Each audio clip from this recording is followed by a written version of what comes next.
Today we are talking about radical reactions. Radical reactions are a very special class of reaction. You'll see why in just a moment. The reason they're special is because the mechanism is hard to draw for radical reactions. Before we look into that, let's just actually define what a radical reaction is.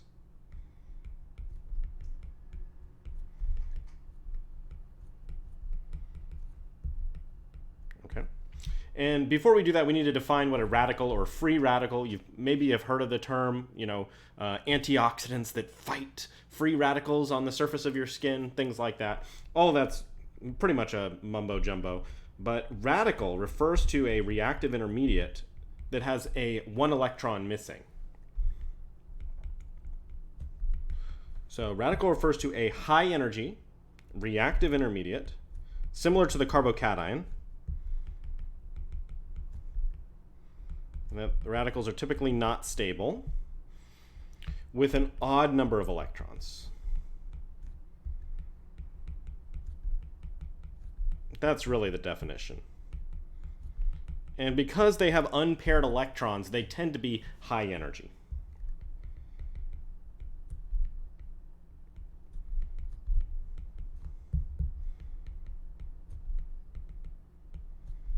So unpaired electron, and they're electron deficient.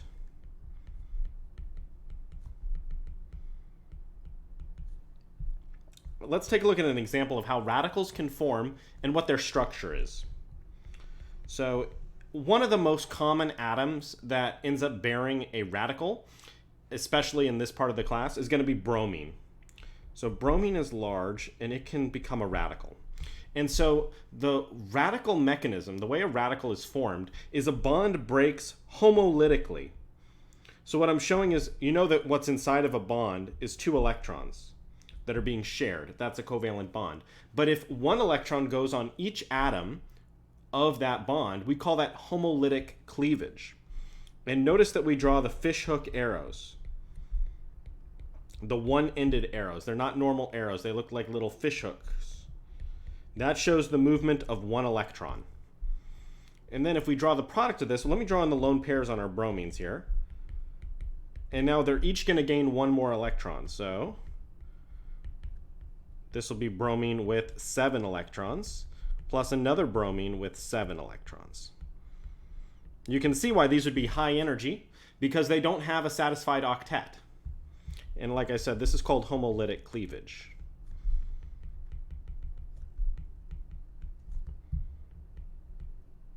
And it's called homolytic because each atom is gaining the same number of electrons. They're both gaining 1 electron. Versus heterolytic cleavage would be when a bond breaks but one atom gets 2 electrons and the other atom gets none. That's actually the typical type of cleavage that we've been seeing so far in this class, and that's why we've been drawing the two-headed arrows that are, not the two-headed arrows, the regular arrows with a normal head, which shows the movement of 2 electrons. Now, it gets a little tiring to draw the radicals with all these lone pairs around it, so typically you can just draw one dot to indicate that it's a radical, and of course the implication is that there's a bunch of other lone pair electrons there, but we're just not going to draw them in. So if you ever see an atom with just a dot, that is a radical. So radical indicated with single dot. Okay, so that is a radical. What's so important about radical reactions? Well, it turns out that there's a couple of unique things that we can do with radicals that we can't do with any other type of mechanism. Really, really, really important, powerful reactions. Now, radical mechanisms are a little bit different than normal mechanisms in that they have 3 stages always.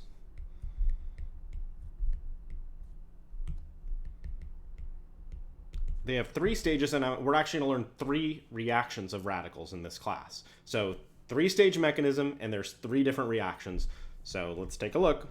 The first stage of every radical mechanism is called initiation. Initiation is where the radicals are born.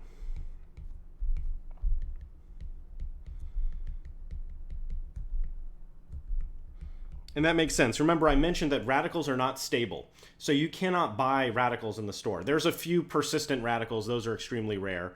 But for the most part, radicals need to be generated on demand. So initiation deals with that. It's how the radicals are born. Stage 2 of the radical mechanism, now this is where the fun happens. It's called propagation. Propagation is when the radicals interact with organic molecules and do their reaction. So this is where the real meat and potatoes is happening. So radicals interact with starting materials, which are typically organic, do their reaction,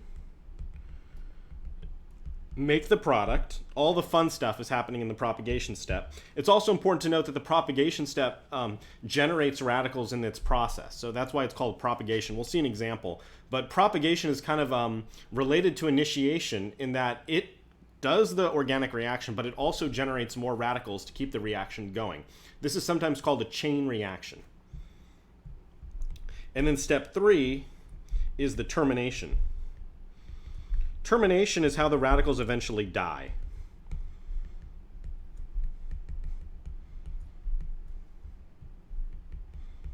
Okay?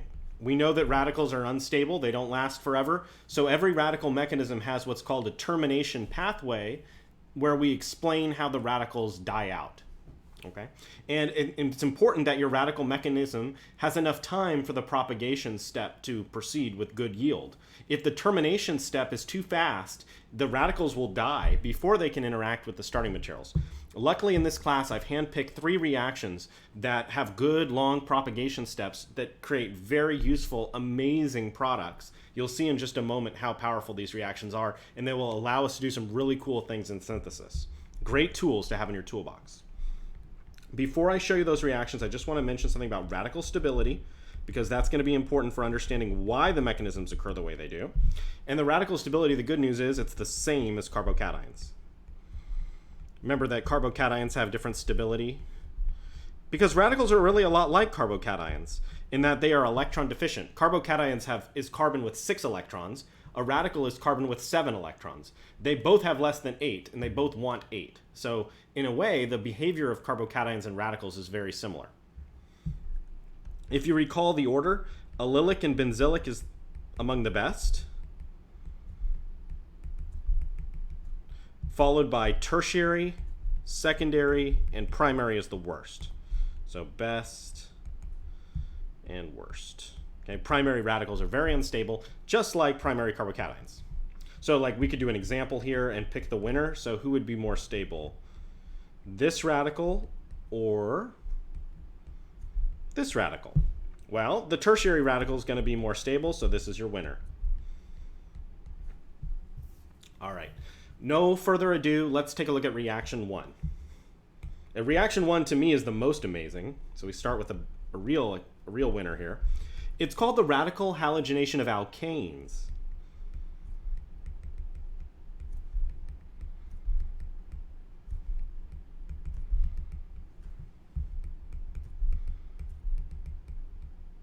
And this is the only reaction in this entire class that will allow us to do a reaction with an alkane. Normally, alkanes they don't do anything. They're just carbon and hydrogen with no double bonds, no triple bonds. But with the radicals, we can actually react with them.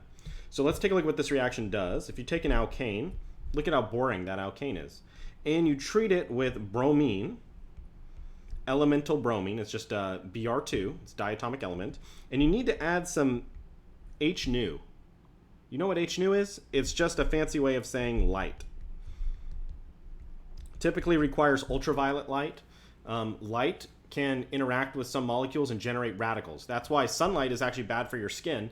It can generate radicals in your skin that can then attack your DNA. So sunlight makes radicals, which is bad for our health, but good in the case of this reaction. The product of the reaction is actually replacing one of the carbon-hydrogen bonds with bromine. And notice that it targets the position that would make the most stable radical. In this case, there is one tertiary carbon, so that's going to be the position where the bromine is attached. This is a powerful reaction because, look, this molecule did nothing. It was boring. It had no chance in life, basically. It was always just going to be an alkane. But thanks to this radical halogenation reaction, now it has a bromine attached to that position. And with that bromine, then we could turn the bromine into an alcohol, or we can do other things with that bromine. So this is called a handle. Now we now have a handle on this molecule that allows us to do other reactions on it. So putting that bromine in is no joke. Let's take a look at the mechanism of how this fascinating transformation occurs. Okay, mechanism, and we'll start with the initiation step. And I'm going to abbreviate initiation as I from now on, so I don't have to keep writing initiation out. And when you write the mechanism, you do need to label this initiation. In the initiation step, the dibromine undergoes homolytic cleavage due to the energy provided by the light. So the bromine actually splits apart and generates two bromine radicals. Okay, that's it. That's the initiation step. Okay, the light, so I'll just say H nu, is really the driving force here that causes that bromine-bromine bond to split. Okay, next is propagation. This is where the fun happens. Propagation, call that P. Okay, now watch carefully here, because the mechanism with radicals, the arrows behave a little bit differently than we're used to. Okay? All right, so here's our alkane, and we're going to draw in the hydrogen that's going to be removed by the by this process. Remember, that hydrogen is ultimately going to be replaced with a bromine. What happens is one of the bromine radicals that was generated previously approaches the hydrogen. Now watch these arrows very carefully. What's weird about the arrows is they kind of point towards nothing. So the bromine is going to kind of point into nowhere, just a space between the hydrogen and the bromine. And the hydrogen-carbon bond is going to point towards that empty space as well. And what these arrows are indicating is that the hydrogen is choosing to now associate with the bromine.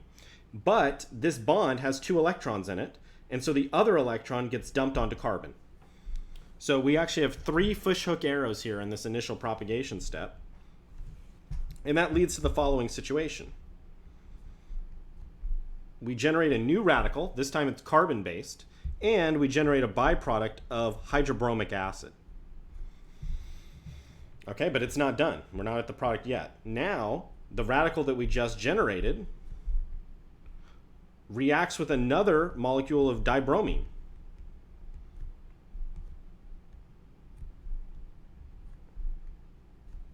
Okay, and so again, we see there's three arrows here. The radical on carbon is combining with one of the bromine's electron, and then the other bromine is getting the other electron. So that the product is, now we've created a carbon-bromine bond plus a new bromine radical. And that's the key for propagation. Notice that we create a new radical that can then re-enter the cycle and repeat. That's the key for propagation. You have this radical that starts and a radical that ends, and the cycle continues.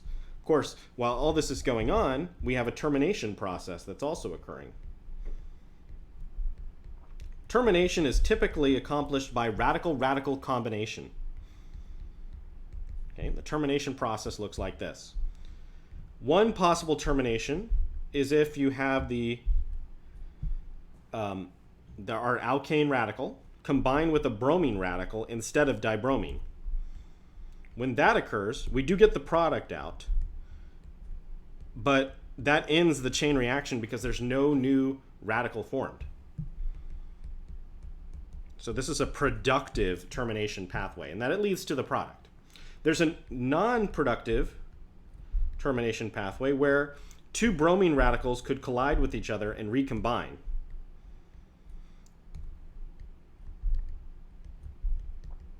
Okay, and notice that actually recreates some starting material, so that's not terrible. It slows down the reaction, but it doesn't end the reaction because the dibromine can always re-react with light and split back up again. However, there's one termination pathway that is destructive, leading to a bad product. It's if you have two of the alkane radicals collide with each other, they can become bonded to each other and give us the following side product, where you basically connect the two starting materials together with a new carbon-carbon bond. This is a side product. And it's an undesired pathway. Now, good news, you do not on exams need to show me the termination of these last two things. You don't have to show me the starting radicals recombining to form starting material, and you don't have to show the formation of any side products. but I wanted to show you how it happens. Okay, so there's the mechanism for the radical halogenation of alkanes, a very powerful reaction. It allows us to take an alkane, and it will typically target the tertiary position. So I won't show this reaction with secondary or primary positions. If I do this reaction, it'll always target the tertiary position. Okay. All right, let's take a look at the second reaction. It's related to the first one.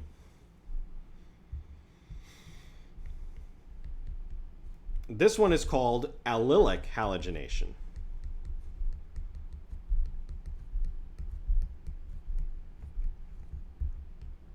And the idea here is that the allylic and benzylic positions, so I could also say or benzylic, are even more stable than tertiary positions. So we should be able to do the previous reaction and selectively target the allylic positions. So for example, consider this molecule here. Notice that we have two positions that would be attractive to a radical. We could form a radical here at the tertiary position, or we could form a radical here at the allylic position. Remember, allylic means next to a double bond, but not part of a double bond. Remember, allylic radicals are more stable, so the allylic position is going to be targeted. So if we treat this alkene with Br2 and HV, the same conditions as reaction 1, we should expect to do the exact same process but add bromine to the more stable radical position, which would be allylic over tertiary. Okay, so we'll just say here that allylic radical is more stable than tertiary.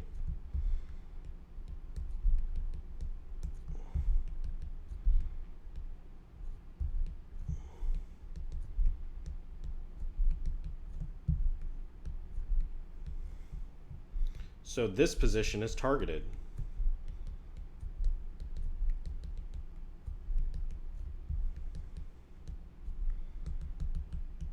Sweet. Okay, but there's a big problem here. Big problem. Let's see if you can spot it. The big problem has to do with the incompatibility of alkenes and dibromine.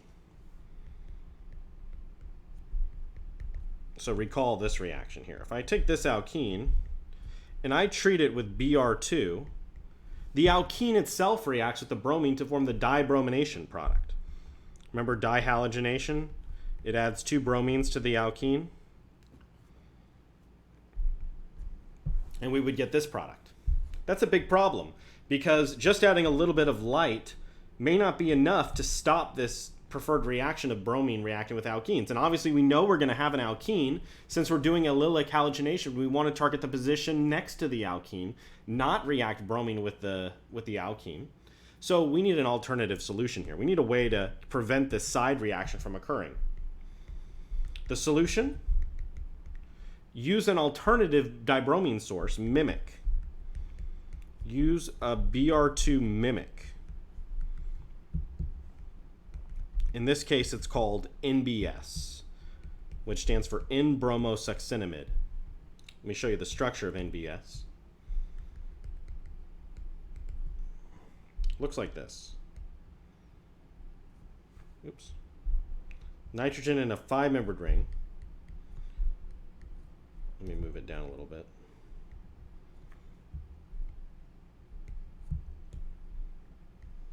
Nitrogen in a 5-membered ring, and then connected to nitrogen is a bromine. This is NBS. And so we're going to use this instead of Br2 because it's going to prevent that side reaction with our alkene. So now if we take this alkene and instead of treating with Br2, we treat it with just NBS and HV, we don't get that side reaction anymore. The alkene is unaffected, and we do add bromine to the allylic position. This technology prevents side reactions at the pi bond. So, shall we take a look at the mechanism? That'd be my pleasure. Okay, let's start off with the initiation.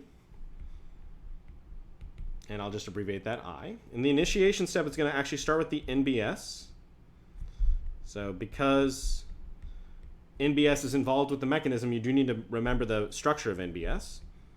Okay, and in the first step, it's going to do homolytic cleavage, just like so. And just like dibromine, the NBS generates a bromine radical. So that get a nitrogen radical and a bromine radical. And we're basically, in a way, we're creating bromine radicals without having to need Br2. That's the key with the NBS. Okay, that's the initiation step. Now let's take a look at the propagation step. And again, this initiation is facilitated by light. In the propagation step, we're going to start with our alkene. And the allylic position is going to be targeted by the radical. So here comes the Br radical. The carbon-hydrogen bond is going to break, combining with the radical, and dump a radical on the allylic position where it's most stable. And we get this product here. What is the byproduct? You'll notice it's HBr. Well, it turns out that the HBr does a side reaction. The HBr reacts with the NBS. I won't bother showing you this mechanism, but it's not a radical mechanism, it's a normal mechanism, to actually generate some Br2. Remember, the Br2 is a problem because it reacts with the alkenes to do the dihalogenation. However, this side reaction is carefully controlled by the process before it. So we're not going to be generating a very large amount of Br2. In fact, the Br2 concentration is extremely, extremely low. This still confers a protection to our alkene. Because now the Br2 concentration is very low, it still won't react with the alkene, but it will continue to react in a radical fashion to furnish the desired product. So now in the next stage, our allylic radical will now react with Br2 to propagate this chain reaction. Similar to the same second propagation step in reaction 1 that we saw already.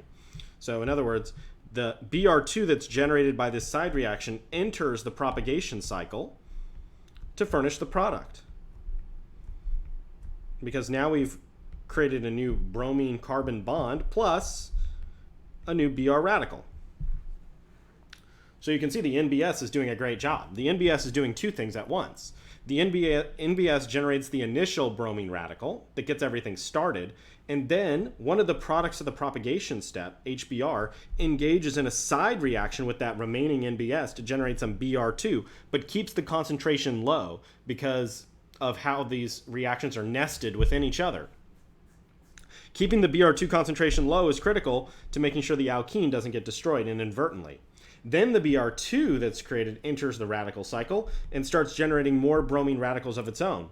That re-enters the cycle back in the first stage of the propagation, and that generates even more HBr, and so this whole thing is in a loop.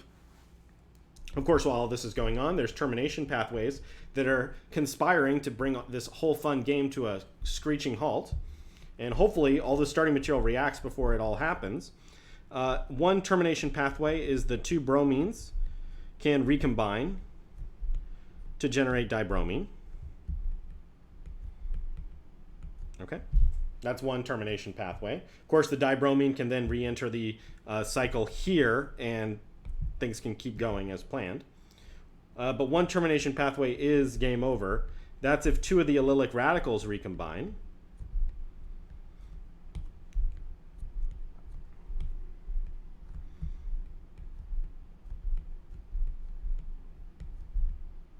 And that would lead to this dimerization product. Dimerization meaning that two of the starting materials connected to each other, so that's called dimerization. Okay, but again, don't need to worry about this for exams. Just focus on the initiation and the propagation steps for this reaction. All right, so that is the second reaction, and we've seen the mechanism now. So now we've seen two reactions. We can react with alkanes and target the tertiary position, or we can react with alkenes using NBS as an alternative to Br2 and react with the allylic or benzylic position. Okay, one more reaction to look at, and then we are done, and that is the radical addition of HBr.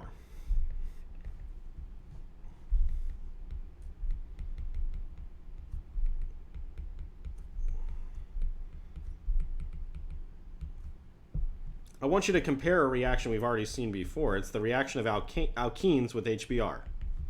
So if we take this alkene and we treat it with HBr, pause for a minute and see if you can remember what the product is. That's right, alkenes react with HBr to form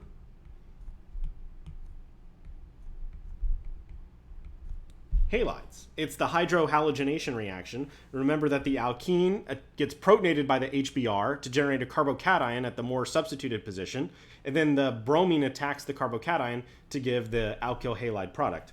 And we said that this was a Markovnikov process,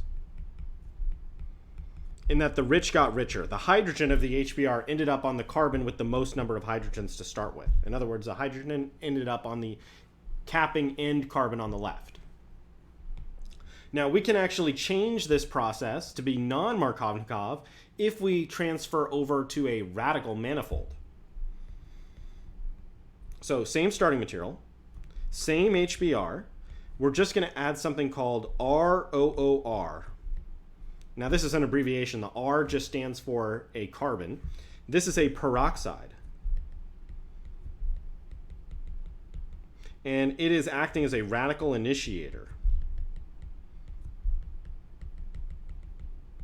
I'll show you how it works. But by adding a peroxide to the process, suddenly we completely switch the reactivity of the HBr, and now we're adding bromine to the left side and hydrogen to the right side. This is non-Markovnikov.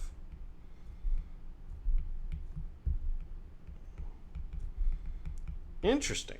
Okay, so now the rich are not getting richer. The hydrogen is going on the side of the alkene that has a fewer number of hydrogens. How is that possible? Well, the radical process is what's doing that. Now, before I show you the mechanism, I just want to show you what some common peroxides that are used are. One of the most common is something called benzoyl peroxide. Benzoyl peroxide has the following structure. It looks like this.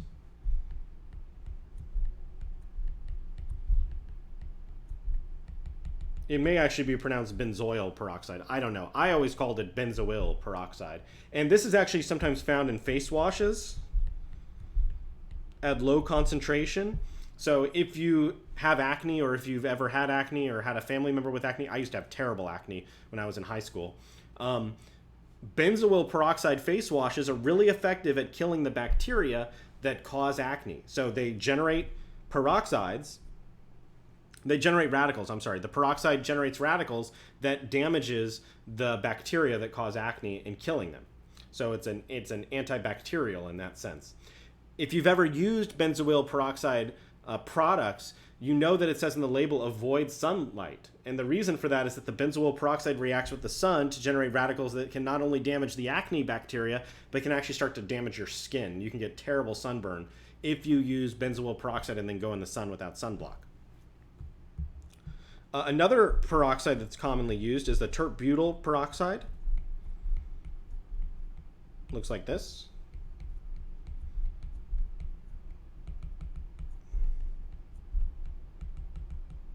And one more example. This is not a peroxide, but it basically does the same thing. You may see it in a future course. I don't know.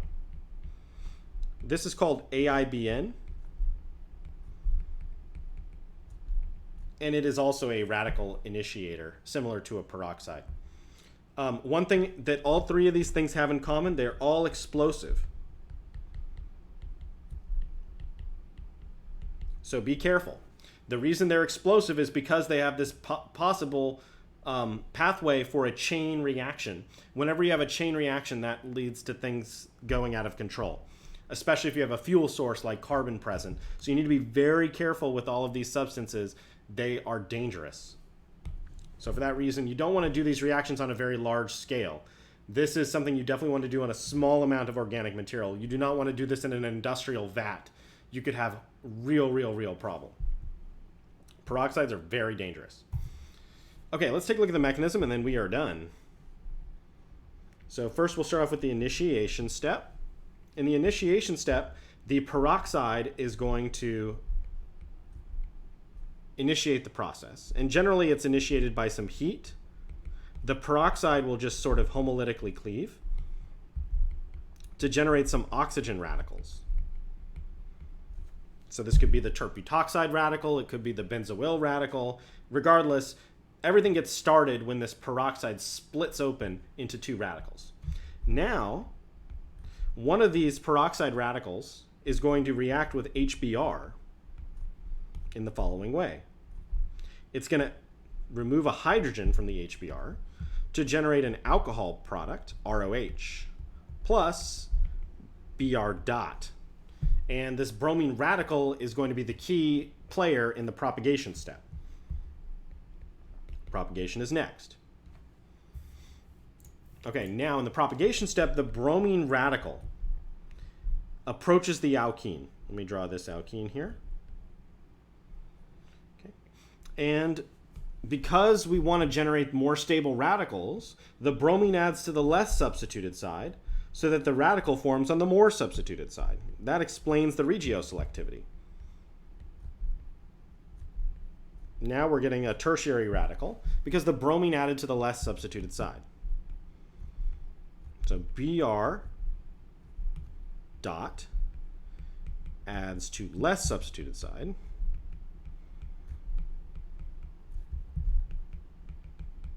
So that radical forms on more substituted side.